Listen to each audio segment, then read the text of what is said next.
Om Sahana Bhavatu Sahano Bhunaktu Sahaviryam Karavavahai Tejasvinavadhitamastu ma Vidvishavahai. Om Shanti Shanti Shanti.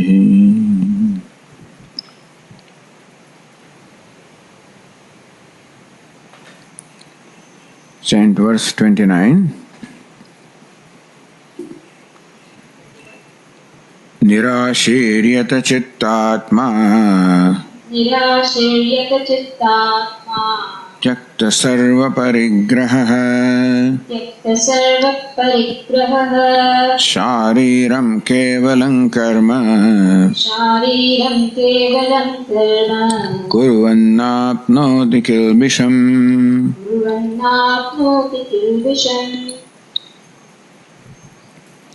Shariram kevalam karma kurvan. You see, here is the example of a wise person who does not seem to contribute anything. Earlier was the description of the person who seems to be contributing in every way. Karmani abhipravrittopi, in every way he is contributing to the most of his ability. Here, shariram kevalam karma, only does what is necessary, what is minimum necessary to sustain himself, sustain his body. So, let's say that much responsibility, I guess, this person has accepted.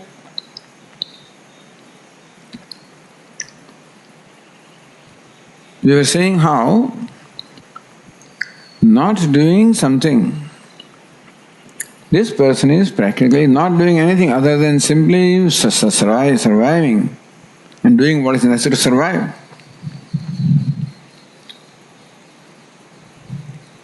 And the Vedic vision that we just described in the last class, where Vedas enjoin that a person should perform obligatory duties as long as the person is alive. And that is the argument that the Mimamsakas, the followers of Karma Kanda, or who look upon karma as a means of moksha, it is their argument, their interpretation of what the Veda teaches, is that Veda is teaching that every human being should perform these duties which are obligatory duties as long as the person is alive. Because as I said, whoever is alive receives the contribution or favor from the rest of the universe, consisting of devatas and pitrus or departed souls, rishis, the sages or teachers, other human beings, the society, other living beings including plants and trees. And therefore it is a duty of every human being to perform at least part of the action which are meant to sustain this nature, which sustains him. So this is the idea of duty or kartavya, which is fine, Vedanta also accepts it. But the Mimamsakas insist that there is no exception to this rule. Everybody has to necessarily perform the duties, whoever he is. A so-called wise person also, because he is also breathing, he is also drawing favor from the universe, he also must perform the duty. He must perform Agnihotradi karma. Which means, according to them, there cannot be karma sannyasa at all, nobody can renounce duties.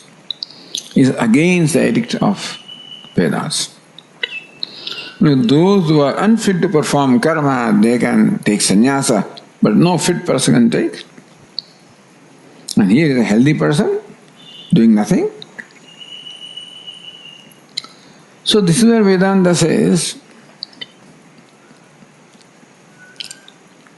that again, whether you are bound to perform duties or not depends upon your perception of yourself. If you are identified with body, mind, sense complex, and therefore look upon the body as yourself, or yourself as a body, then certainly the body is being favored by the rest of the universe. The organs of perception, the organs of action cannot work unless the grace of devatas is there, presiding deities is there. The body cannot function unless the food and water is given to it. You cannot walk unless earth sustains you.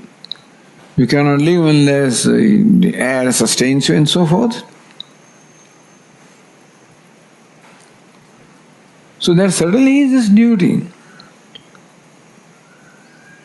Vedanta says that there is this duty or obligation for a person who looks upon the body as a self. Then all the favor done to the body amounts to doing favor upon the self, and therefore you feel that you are being favored by the rest of the world. And so it does become your duty to return that favor. That's called the duty.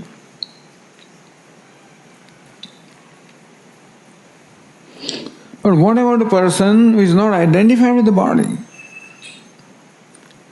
Who sees himself as Brahman? You ashanaya pipase shokam moham jara mrityum atyedi. The self, which is Brahman, that transcends ashanaya vipasa, hunger and thirst, shokam moham, grief and delusion, jara mrityu, old age and death. So one who is identified with Brahman, that is the self, that transcends all the samsara dharmas, untouched by the samsara dharmas, because there is no identification, the body, mind, sense complex. Then the favor done to this upadhi is not the favor done to him because he does not identify with it. As far as the wise person is concerned, the favor done to the upadhi is done to upadhi, not to him. And therefore, the favor received by upadhi is not received by him. That means that he does not receive any favor from anybody or anything. This is because of change of his perception of himself. And if you are not receiving any favor, if you are not consuming anything, then there is no obligation that you have to return the favor. Now earlier was the person who, even though he did not have any obligation, still he kept on doing it because that's what his nature made him do.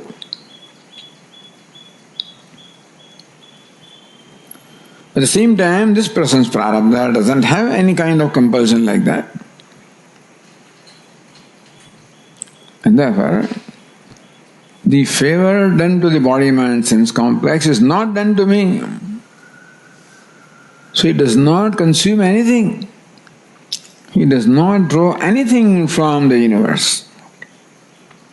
And therefore, he has no obligation to return any favor to the universe.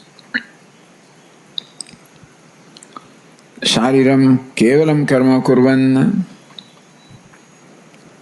Only doing what is required to sustain the body. Na apnoti kilbisham. Kilbisham means a sin, offense. Na apnoti kilbisham he does not incur any sin, he does not offend the order. It is not disobeying to the injunction of Vedas. If you disobey deliberately the injunctions of the scriptures, then that is a kilbisha, that's an offense. But this person does not.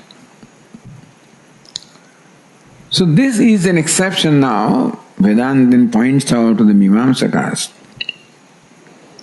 that a stage does come when the person becomes free from kartavya or the duty.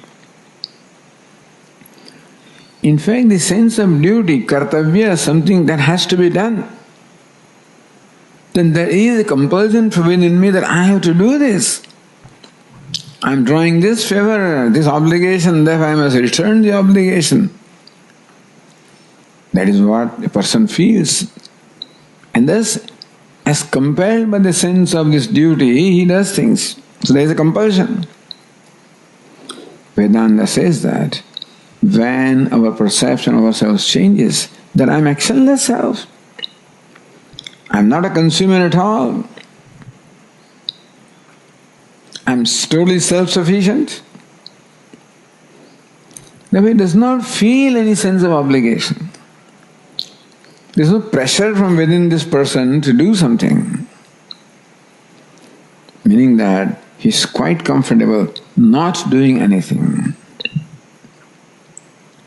A person who thinks that he or she is receiving obligation of favor feels compelled to return the favor. And so what most people do is, out of the compulsion, I have to do something. I must do something. Either because it is my duty or because I need something. So one can perform action as a means of fulfilling a need, or one can perform action as compelled by a sense of obligation. Both of these represent bondage, dependence. He is free from that. He has no need. Same time, he doesn't feel as obliged at all, because he is not. As Brahman, he is not consumer at all. In the 3rd chapter, Lord Krishna says, Yas tvatmartareva syat Atma truptasya manavah Atma nyevaja santushtah tasya karyam na vidyate. One who derives the pleasure, the satisfaction, the contentment from one's own self, the rati, the tushti, the trupti, the priya, the moda, the pramoda, one who derives all happiness from oneself, tasya karyam na vidyate, nothing remains to be done for that person, either for his own self or for anybody else. It is a different matter that he may do. That is displeasure. There is no compulsion now. This person is totally free from compulsion. Naiva tasya krutena artha na kruteneha kaschana. Naiva tasya krutena artha. He has nothing to accomplish by doing something, nor he has nothing to lose by not doing something. Na akrutena. By karma, no artha or purpose is served, or by not doing karma also, he does not stand to lose anything. Tasya karyam na vidyate.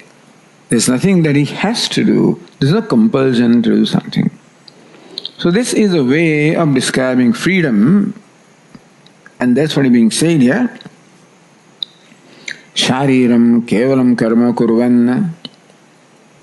Kevalam shariram karma kurvan. Merely performing karma to sustain his body.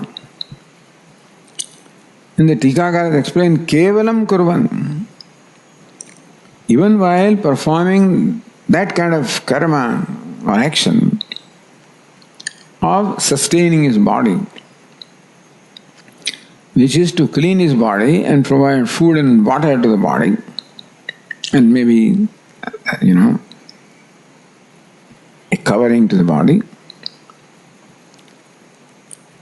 They say you can have a paduka, and you can have a danda, and you can have kopina, and whatever, some minimum things.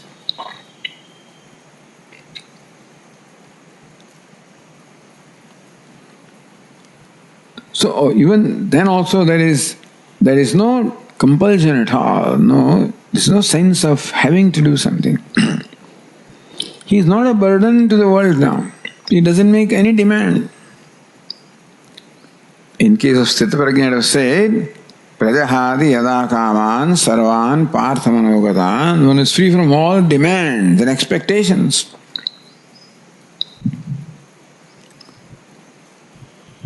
So that is a description of this wise person who is free, whether doing a lot of things or appearing not to do anything. What is the makeup of his mind? First line says, Nirashi yata chittatma tyakta sarva parigraha. Nirashi, free from all ashas, solicitations, prayers, desires, whose mind is totally free from all desires. We said earlier that to desire or not to desire is not what we decide. Desire simply appears in the mind. It is not that I who desires. Desire comes. So you cannot say, I do not desire. Become free from desire. Since I do not desire, I do not have the freedom to give up the desire also. What is to be done is that desire has to leave me. I cannot give up the desire has to leave me. Nirashihi, one from him. All the desires, nirgataha asisa yasmatsa. One from whom all the desires have gone away. Desires or expectations or needs do not find any reason to be there. Desire for gratification is there, as we said earlier, physical gratification, emotional gratification, etc., etc. As long as there is a sense of lack or want, but now his perception is changed completely. He sees himself as free from all lack and all want. Thodi volume with that, little.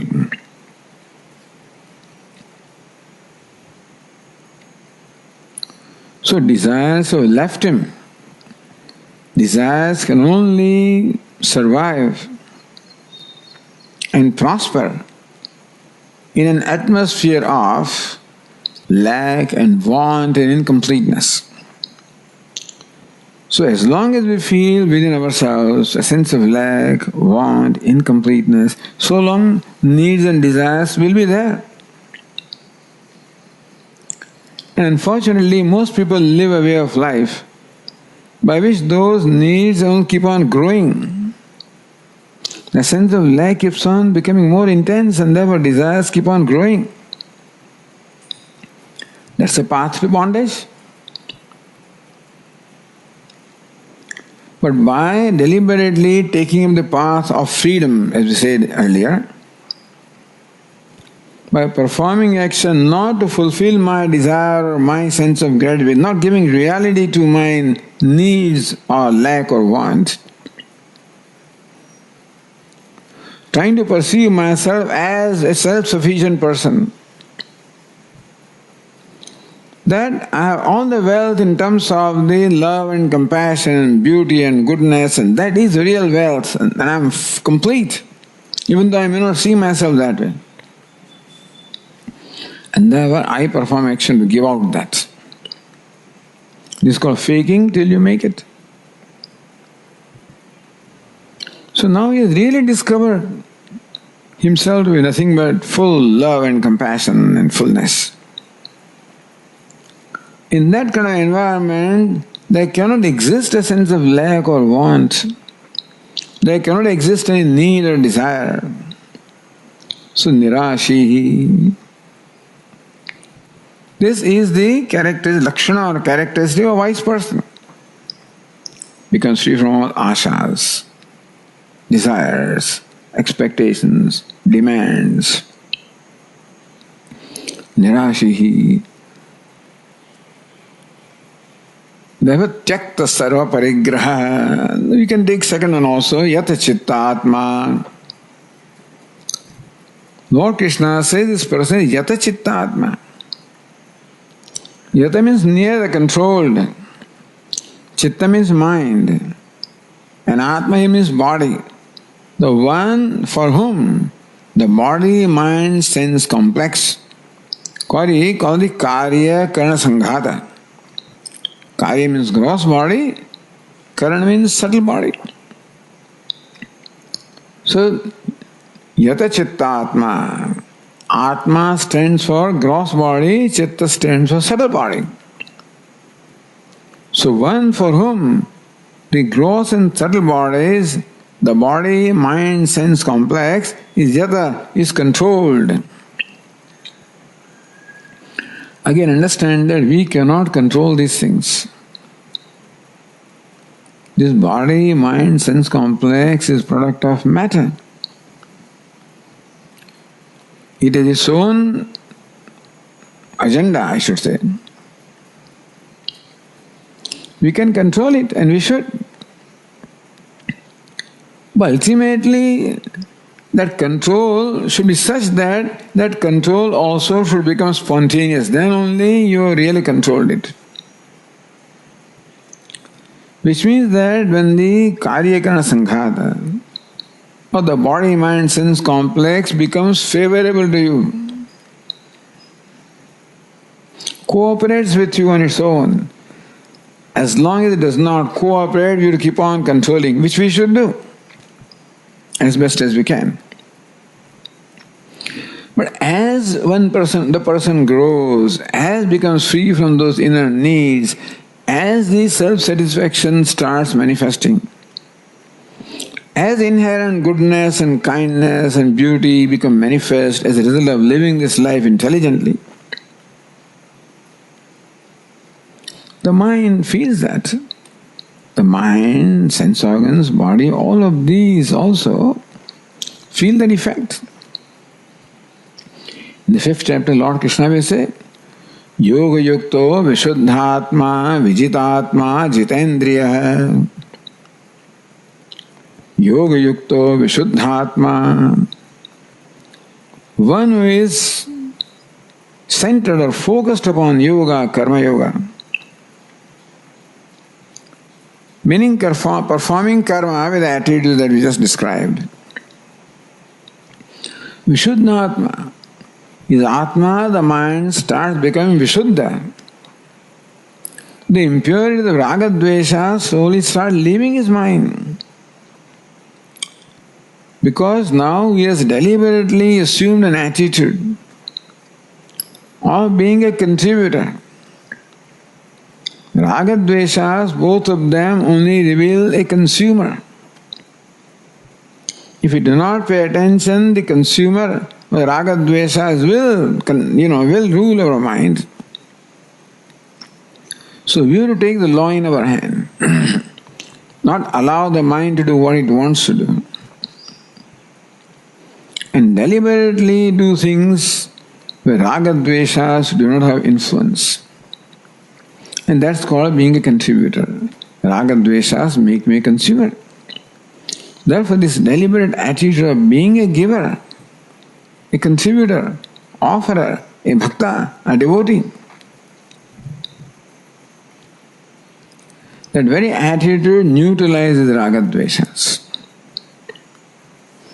It is raga dvesha that create agitations or restlessness in the mind.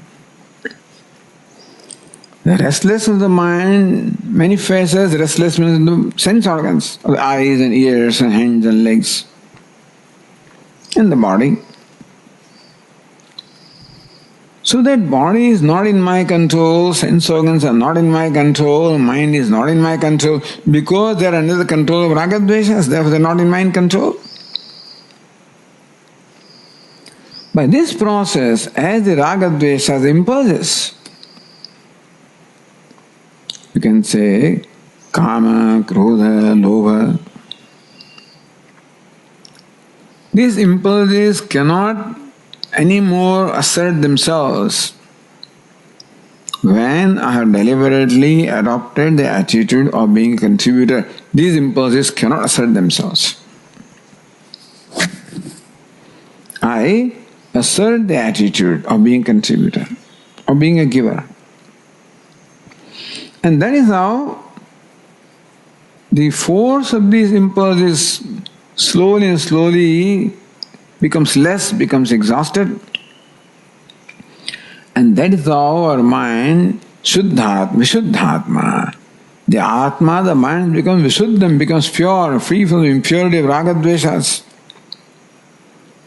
Vijitatma, then when the mind becomes free of raga dvesha, it discovers its cheerfulness, happiness,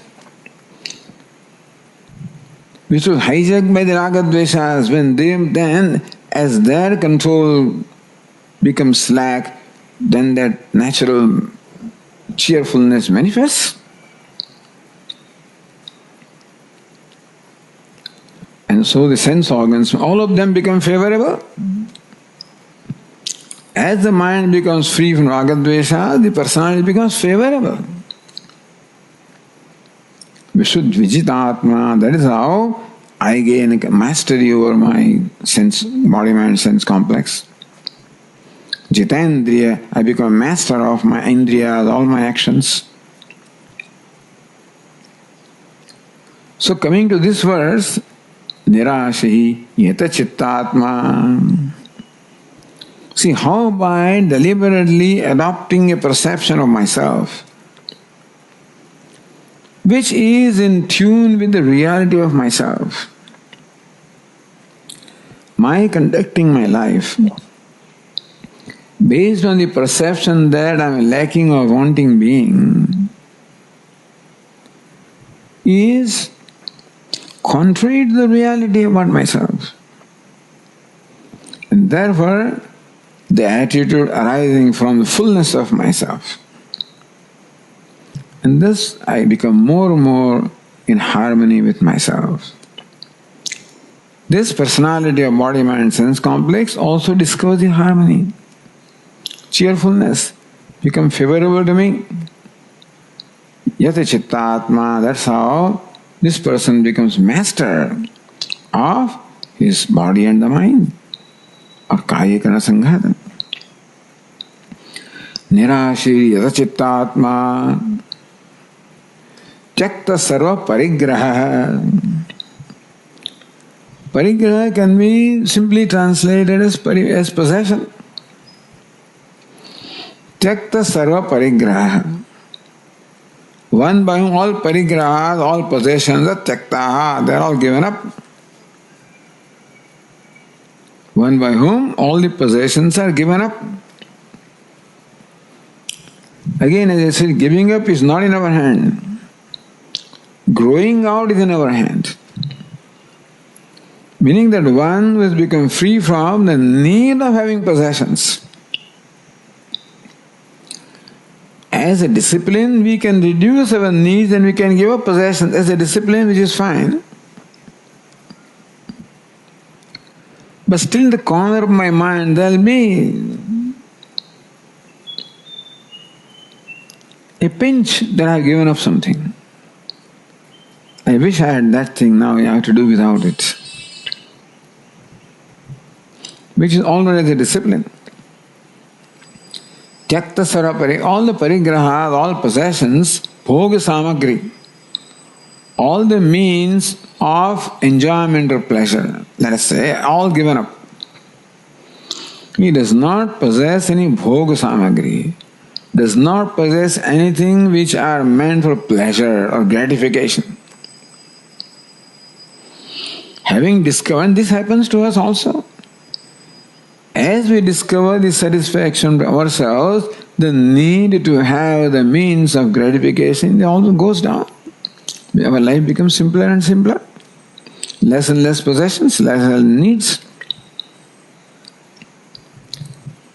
With this process of removing all the obstacles to the manifestations of my fullness, understand that life of Karma Yoga is removing ignorance. Ignorance which places obstacles to the manifestations of my true nature. As obstacles are removed, the fullness becomes manifest. It's a process, it keeps manifesting and it culminates in total manifestation. Thus I become totally free from need of any gratification, any pleasure, because I'm self-sufficient in happiness myself. So no need to possess any means of gratification.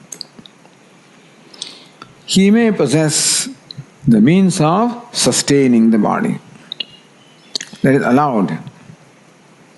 That is the nature allows it, and scriptures also allow. When you have the body, then you should take care of the body. So whatever possessions are required to take care of the body, traditionally you say, Kaupina Yugalam, Kaupina Achadika Grahanam, Bhikshasanadi. He has loincloth. He may have something to cover his body. He may have a danda. He may have a pair of sandals. This is what is required to sustain his life. There are some who don't see the need of that also. They don't even possess that. But if you find him possessing something, it is for sustaining the body. There is no need to possess any means of pleasure or gratification. That's called here parigraha. Tyakta sarva parigraha. From all the parigraha, all the means of gratification, pleasures are dropped off, having discovered that total self-sufficiency. Now he doesn't do anything. He lives in life just to sustain his body, that's all. He doesn't do anything. Mimamsakas would say that he'll go to hell. Akarane pratyavaya. If you fail to perform your duty, then you are incurring pratyavaya, offense. It's an offense that you don't perform your duty. And you'll be punished for that. But Vedanta says no. He's become free from the compulsion of duty, having discovered his true nature. He's totally a non-demander, a non-consumer, and free from all obligations. So, this verse also describes that knowledge, karmani akarmayah pashed. Bhashyakara says that all these verses are meant to only extol that knowledge, but also describe that knowledge and describes how that knowledge manifests itself in the wise person for our guidance. Then how we can also train ourselves to progressively move in the direction of perfection, which is what these verses describe. So now, this person lives shariram kevalam karma. He performs actions only for the purpose of sustaining the body. And since he has no possessions at all, therefore he cannot even sustain his body by himself. He depends upon others. So scriptures give consent for a person like that to go to the society and beg alms. Begging is permitted. bhiksha means begging. Bhikshuka means a beggar. So ideally for this person begging is permitted. And as a concession, the aspirants who want to become like this, seekers of knowledge, also are permitted to do bhiksha. So there are a lot of bhikshus in the society. A brahmachari, a student, is permitted to get bhiksha because he has no means to survive himself. A vanaprastha also is permitted for bhiksha, and a sannyasi also is permitted.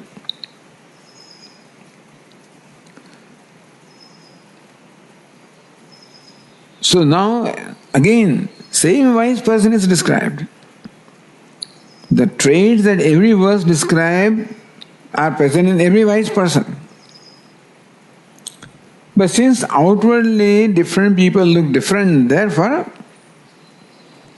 looks like one verse describes wise person who is very active. Other person describes wise person who doesn't do anything.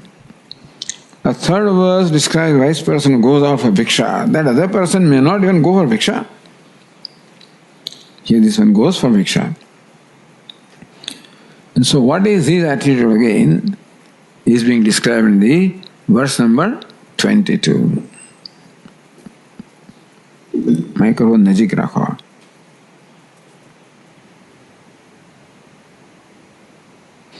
Yadrichalavasantushtah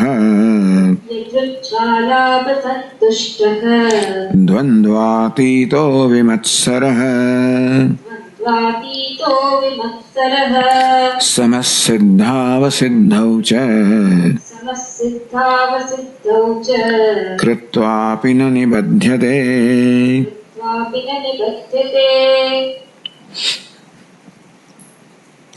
Yadurcha lava santushtah.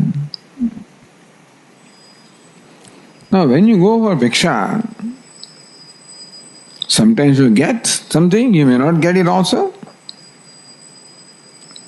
Because even for going for bhiksha or begging the food, he does not exercise his will. He lets Ishvara take care of things. Except that he helps Ishvara by going for bhiksha so that his body can get food. Now, sometimes you get bhiksha, sometimes, so that is what Sadhar Panchakam said. Shuddhyadisya chikitsadam pratidinam bhikshausadam bhujyatam swadvannam natuyachyatam vidivasat praptena santusyatam. We mentioned this verse earlier also. Kshuddhyadisya chikitsadam. Kshuddha or hunger is a recurring disease, and therefore chikitsa, treatment should be done to the recurring disease of hunger. For that, what is the medicine? Bhikshausadam bhujyatam. May you partake of the medicine in the form of bhiksha. So for this person, bhiksha also is not a means of pleasure. It is like medicine which is taken in a proper quantity at a proper time to sustain the body, to appease the disease of hunger. Swadvannam natuyachyatam. When you go out for bhiksha, bhavati bhikshan dehi. O bhavati, O devi, bhikshan dehi. Please give me bhiksha, please give me food. Or Narayana Hari, you announce yourself. Swadvannam. So, Mataji, kya bana hai aaj? Devi, what have you cooked today? Oh, that I don't like. Oh, this one I like. In bhiksha, there is no such demand or expectation. Swadvannam natu yachatam. Do not ayachatam. Do not ask for, do not beg for delicious food. Vidivasat praptena santushyadam. Vidivasat praptena. Whatever Vidhi gives, whatever your destiny brings, whatever Ishvara gives, santushyadam. Be content. Be content with what comes on its own. So this mode of bhiksha is called the madhukari bhiksha. Like a madhukar, like a honeybee that goes from flower to flower or tree to tree and sucks different juices. It takes a little bit from everywhere. Doesn't suck away all the juice from a flower, just takes a little madhukara. So this bhikshuk doesn't take everything from one place, he also goes from family to family and gets some little bit from. And not that he goes to 15 families, 5 families or 7 families. Sometimes he may get food, sometimes he may not get food. Vidivasat praptena santushyadam. Be content with whatever you get by vidhi, by your luck, by prarabdha, by destiny. So that is what the first verse describes here. Yadrucha labha santushtaha.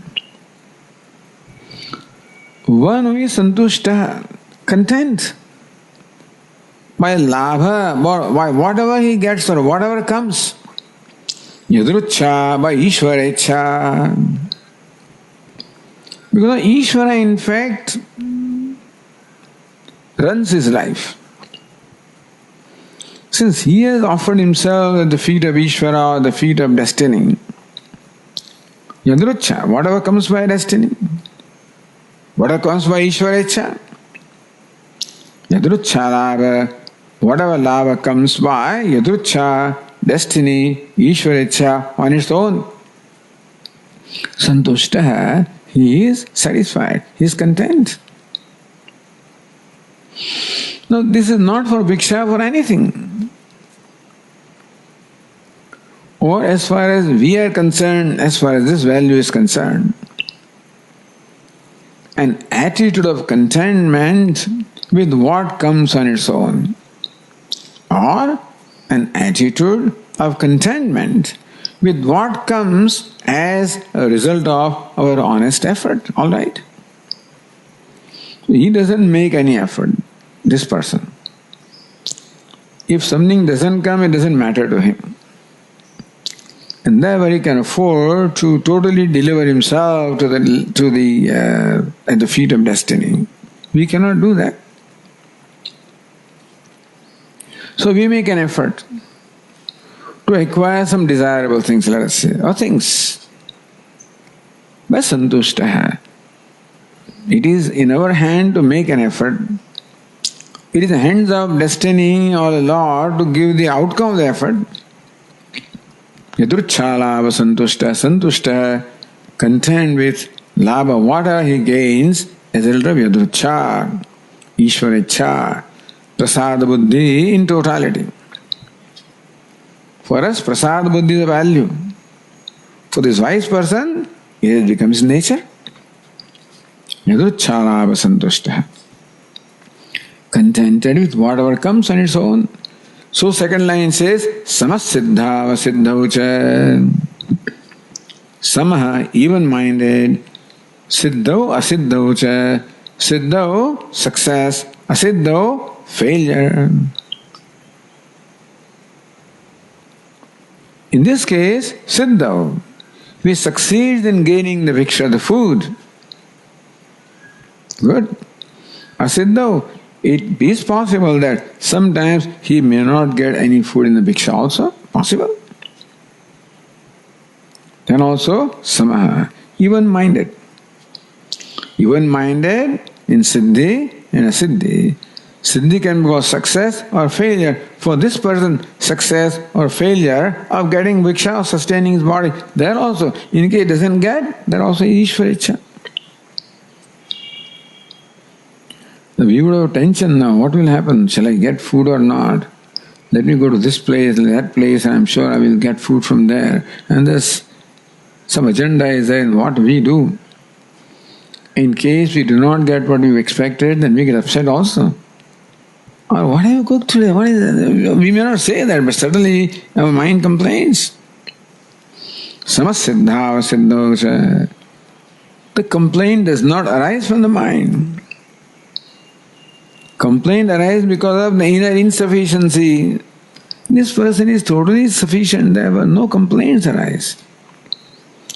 He doesn't expect anything else to make him happy. Samasiddha siddha. In the life of this person, siddhi or siddhi is only getting bhiksha or not getting bhiksha. For us, siddhi and asiddhi means success and failure. Or can mean all pairs of opposites.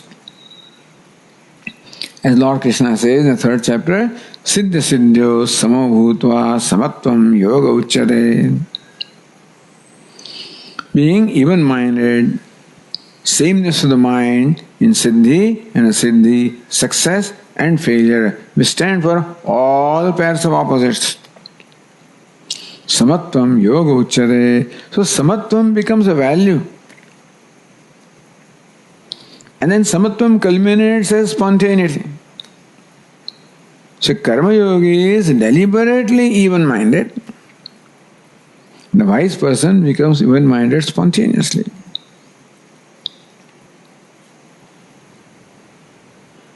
So yadutchalava santushta dvandvatitaha. That's what he said there. Dvandvat atitaha. One has transcended dvandva or pairs of opposites. What is meant by pairs of opposites is the various situations that keep on presenting themselves before us. We have no freedom in determining what situation will present itself to me. It is the universe that decides, my destiny that decides. So I do not know what the next moment will bring. And there is always a tension. What will happen? What if something painful happens? What if something unpleasant happens? What if I fail? What if this happens, that happens, etc.? All these apprehensions are always there. We want siddhi and do not want a siddhi. Success we want, therefore failure we do not want. Why do you want success? Because when I am successful, I feel that I am something.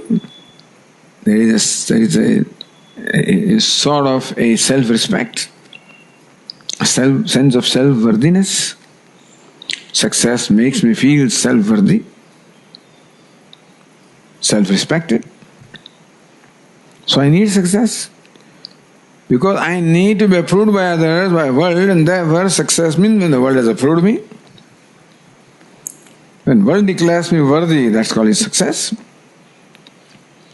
That's because I do not approve of myself right now. I don't think I am worthy enough. Therefore, there is a need of the certificate of being worthy from the world. That's called success. And that success is needed. I should feel self-worthy, self-accepted, self-approved. I shouldn't feel approved and worthy and accepted. Then only I am comfortable. But this process of karma yoga and then jnana yoga is a process of progressively discovering self-worthiness from myself. I see myself as a self-worthy person. The self-worth automatically arises from myself. Therefore, when I approve of myself, when I find myself approving, not that I approve of myself, I find myself approving of myself. As that progressively happens, the need of seeking approval from the others doesn't remain. So here is a person who has discovered total approval from the self, because he sees himself as a complete being. It's said, total self-approval, total self-acceptance. When that is there, the need for success is not there. Then success doesn't remain. What is success? Success means being approved by the world. Success means being declared worthy by the world. And that is right now my need. Therefore, success is important to me. Therefore, success makes me feel happy. And if success makes me feel happy, the failure will make me feel unhappy naturally. So my mind goes up and down in this dvandva, opposites of success and failure. So for us the sameness is a value. Success, prasada, Ishvara prasada. Failure, Ishvara prasada. That's a value. Siddha siddhyoho samo bhutva samatvam yoga uchyate. In the beginning, samatvam, sameness of the mind is a value. Nityancha samachittatvam ishta anishto upapattishu. Ishta anishta upapattishu. When desirable, undesirable present itself before me, samatvam. But that value culminates into spontaneous samatvam. When there is discovery of one's own self, as it is takes place, samatvam becomes more and more effortless. And culminates in being my nature.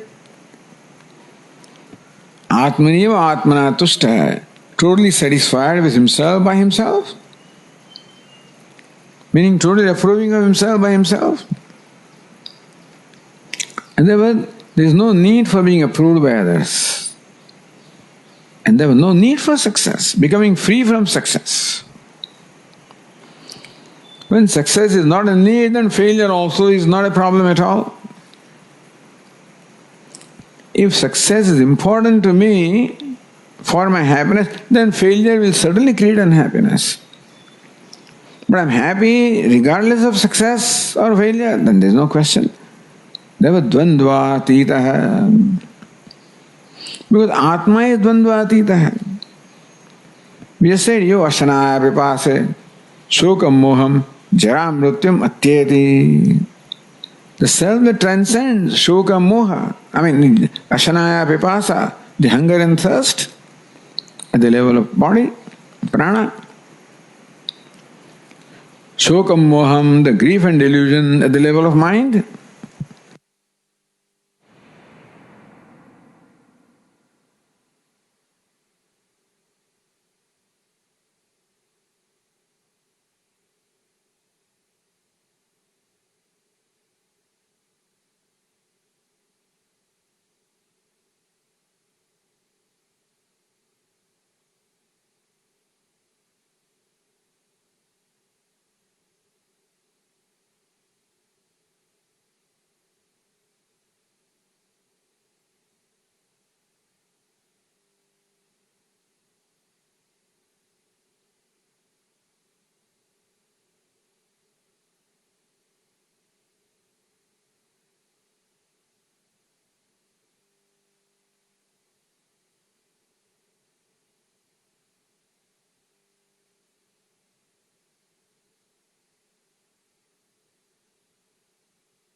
Now, that's what I meant. You don't know what the next moment will bring. This is what it can bring. I was shut off completely. That also can happen. So, shokam moham jara mrityam atyeti. Atma transcends all of this. These things don't touch it. Hunger and thirst at the level of the prana. Grief and delusion at the level of mind. Old age and death at the level of body. It is the nature of self that transcends all this worldly dvandva or samsara dharma. And one who is identified with the self also transcends them. Dvandva atitaha. So transcending dvandva or remaining free from influence of dvandva or pairs of opposites. Success and failure is one pair. Honor, dishonor, another pair. Ninda, stuti, censure, or praise, another pair of opposites. Comfort, discomfort, etc. It is the nature of this dvandva to present itself in front of me. I can't control it. That's how the world is. Depends on where I'm identified. If I'm identified with the ego, then all honor and dishonor become very important to me. Praise and censure become important to me. Identify the body, then comfort, discomfort become very important to me. Identify the mind, then company of the dear, etc. becomes important to me. Identify the self, then nothing is important, meaning that you don't make any demands. You're happy with what is at the level of body, mind, intellect.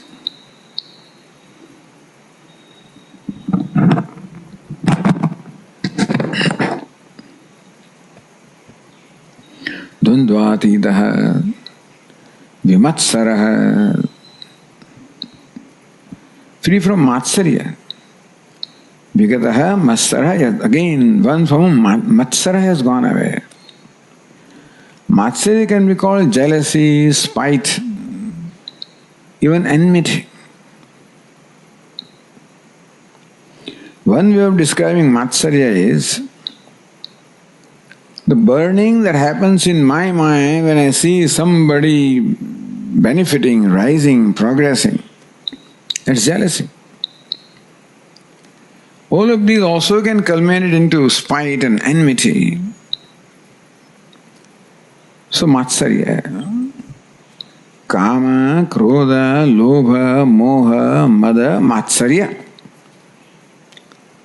The 6 inner enemies, kama is the first, and that alone, that kama alone, what shall you say? What will you say? Now this mutation happens, in the coronavirus mutation.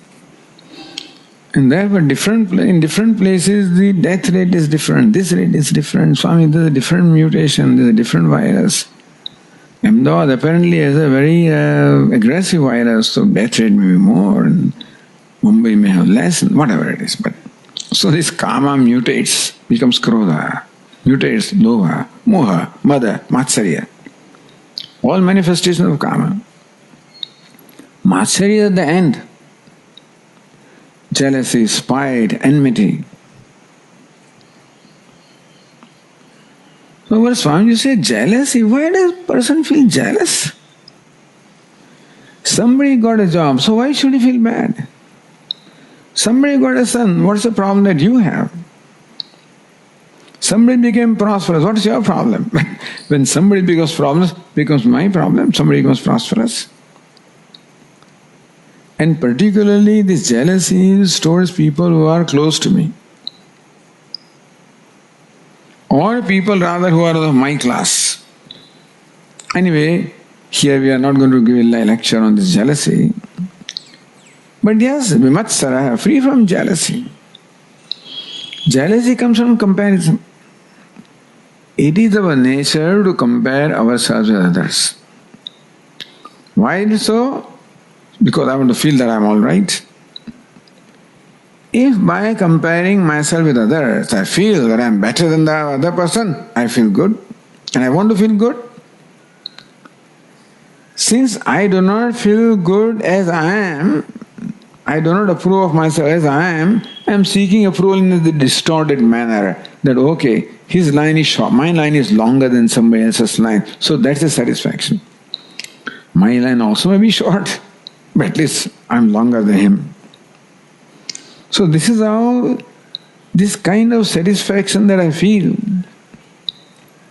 by comparing myself with people who are not as good as me, the same mind will compare the self with other people also and find number of people who are better than you, more accomplished than you. Then suddenly I feel sense of lack, want, insufficiencies, self-disapproval.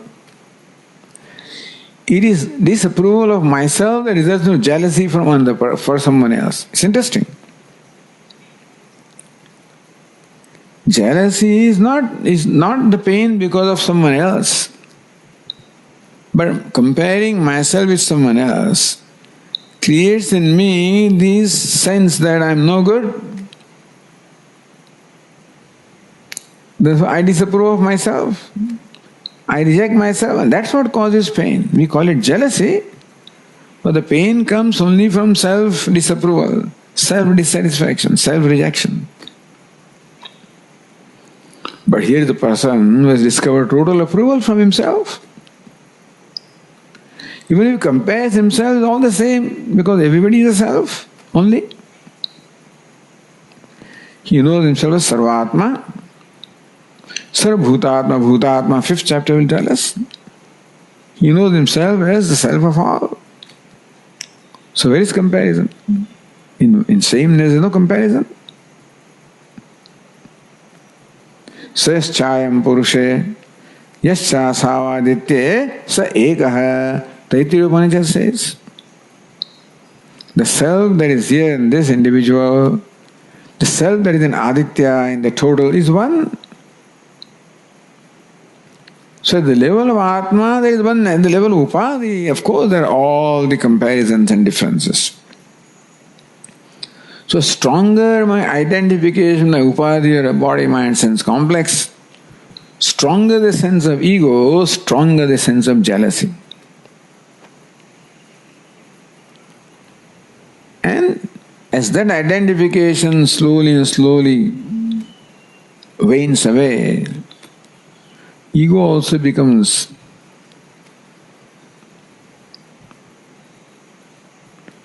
more and more modest. Ultimately, when the identification is totally with the self, no question of comparison, no question of feeling inferior, superior. I feel bad when I feel inferior. That's why I'm jealous of someone whom I look upon as superior. In the self, there is no superiority, no inferiority. Self-sameness. And therefore, he doesn't feel superior and feel proud, doesn't feel inferior, feel jealous, always happy. Vimatsaraha, free from matsarya, free from jealousy, envy, spite, enmity. Samasiddhava siddhocha krutvapi na nibadhyate. Na nibadhyate. He does not get bind. Krutvapi, doing something. So earlier Lord Krishna said that Shariram kevalam karma kurvan, even though he doesn't do anything for anybody, still also is not bound. This person may do anything, still is not bound. Krutvapi. The reason for saying this is that perhaps from the standpoint of the onlookers, this person may do something which in their opinion violates some norm. In their perception, he is violating dharma. So he is incurring sin. So Lord Krishna says he is beyond dharma and adharma. Dharma and adharma, right and wrong, virtuous, vicious, are all when there is the kartrutva, the doership, the ego sense of individuality. When he is not there, he doesn't do anything. Krutvapi, having done something, that is from the standpoint of the onlookers. Kurvandapi na karoti. Even though from our standpoint he is doing things, from his standpoint does not do anything. Nadibhadya, therefore, he is never bound. Doing also is not bound, not doing also is not bound. Because he is totally in tune with the universal order. He never violates that order, whether he does something or does not do something, because he knows himself to be the order. And this is how, in these beautiful verses, Lord Krishna describes the traits of a wise person from the standpoint of karma. Oh, we'll continue. Om Purnamadah Purnamidam Purnat Purnamudachyate पूर्णस्य पूर्णमादाय पूर्णमेवावशिष्यते। ॐ शान्ति शान्ति शान्तिः। शङ्करं शङ्कराचार्यं केशवं बादरायणं सूत्रभाष्यकृतौ वन्दे भगवन्तौ पुनः पुनः। ईश्वरो गुरुरात्मेति मूर्तिभेदविभागिने व्योमवद्व्याप्तदेहाय दक्षिणामूर्तये नमः। ॐ शान्ति शान्ति शान्तिः।